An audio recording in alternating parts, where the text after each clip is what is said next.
Hey out Wall Street Willie, what are mergers and acquisitions?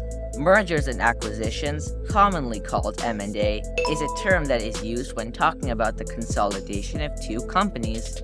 The two words are often used interchangeably but have different meanings.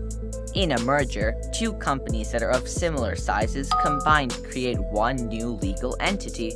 Acquisitions are when a larger company, the acquirer, takes control of a smaller company, the target, thereby assuming ownership of its business. Another distinction is based on the nature of the deal. If it is friendly, it's often called a merger. If it's hostile, it's definitely an acquisition. Why would a company go for a merger or acquisition? A business can grow in size and increase profits organically by investing in new projects. But a faster way could be to grow inorganically through mergers and acquisitions. Acquisitions are also often a means to kill competition, procure new technology or talent, quickly gain technical expertise saving years of R&D costs, accelerate time to market, expand to new geographies, and increase market share. For instance, Facebook's 2012 acquisition of Instagram helped secure its dominance in social media. Mergers are a great way to create synergies, where the whole is more than the sum of the parts. This is achieved by increasing efficiency, streamlining operations, and reducing costs and overheads through economies of scale. An example is the combination of Exxon and Mobil, the two leading U.S. oil production companies, to create one single entity, ExxonMobil, which helped it achieve these synergies.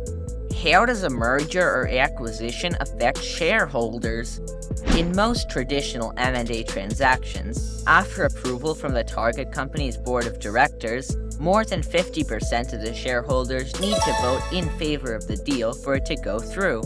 Another way a buyer can take over a company is through a tender offer, where the acquirer offers to buy stock directly from the shareholders of the target at a premium, bypassing the target company's management and board.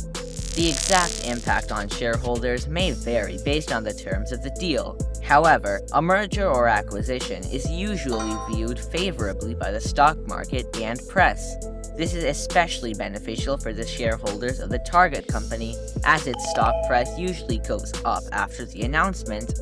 However, it's important to note that many planned mergers or acquisitions don't actually happen, which can impact the shareholders negatively. Are there different types of mergers and acquisitions? Yes. Horizontal mergers are when two companies in the same industry merge.